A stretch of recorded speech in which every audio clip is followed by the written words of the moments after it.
This is Aaron Copland's Appalachian Spring. He was an American composer, and this is a very American piece. It didn't sell a lot of records because that's not how composers made their money. It's not how they lived. So, how did they? I mean, it takes a lot of time to put that many notes for that many instruments into one piece of music. Well, this piece of music was funded by the Coolidge Foundation. Elizabeth Coolidge was a private American citizen who funded music by underwriting concerts and commissioning new works of art, sponsoring music festivals. It was all part of an old system that was very strong and then died out due to the Industrial Revolution, but is coming back due to the internet. It's called patronage, and it's what we'll be talking about today on Music History Sorta.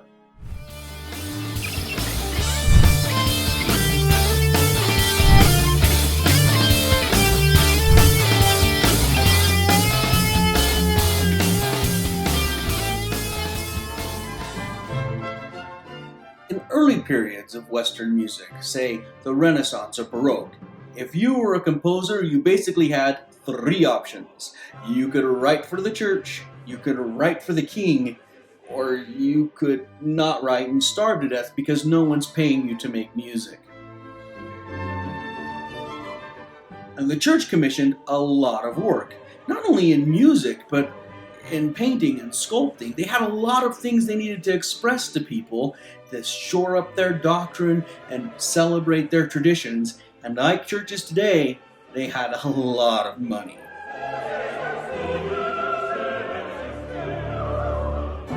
As the secular and sacred start to get some gap, royalty, emperors, kings, queens, they begin to commission more work themselves, much for the same reason, to shore up how great they are as a monarchy. But when we get into the classical period, the period of Mozart, Haydn, later Beethoven, private citizens begin to become private patrons. They're rich, they're powerful, and they want some music for themselves.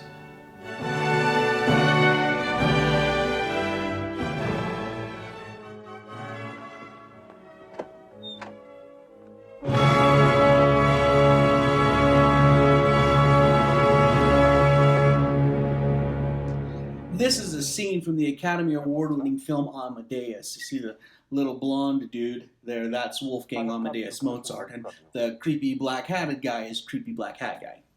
Well, it's not Creepy Black Hat Guy. It's actually another composer of the time, Salieri. He's there to commission a requiem, a mass for the dead, from Mozart.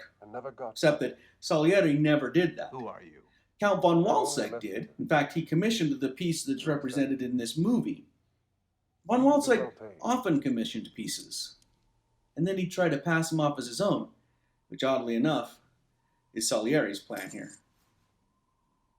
Do you accept?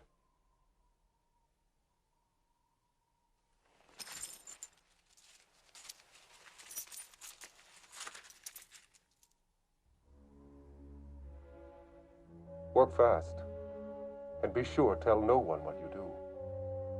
You will see me again soon.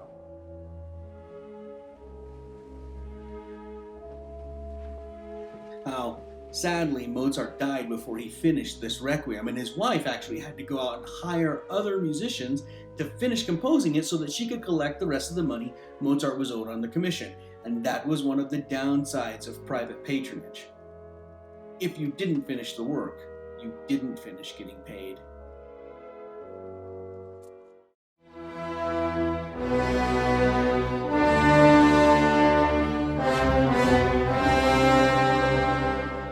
Many patrons of the arts wanted to be artists themselves. In Russia, there was a wood magnate. His name was Mitrofan Belayev, and he played piano, viola, violin, and while he wasn't good enough to make his mark that way, he still got to make his mark on the world by supporting artists like Alexander Borodin and Rimsky-Korsakov. This is a piece that was made possible by patronage of Rimsky-Korsakov. It's very famous, Sherazade.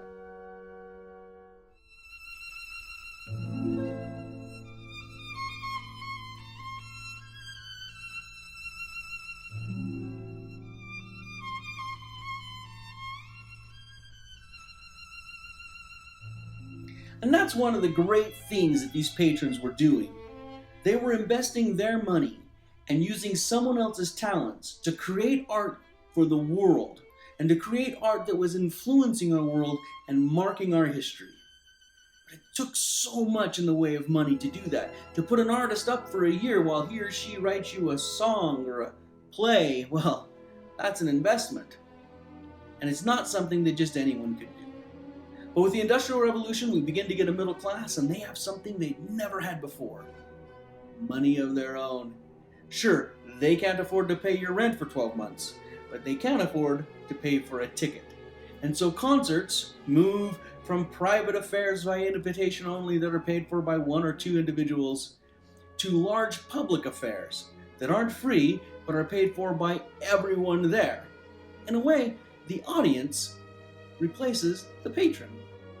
And this works really well until about the early 2000s, when the internet starts telling us that we can and should get it all for free. But while the internet may have been an evil villain in that way, they're also very heroic in this way.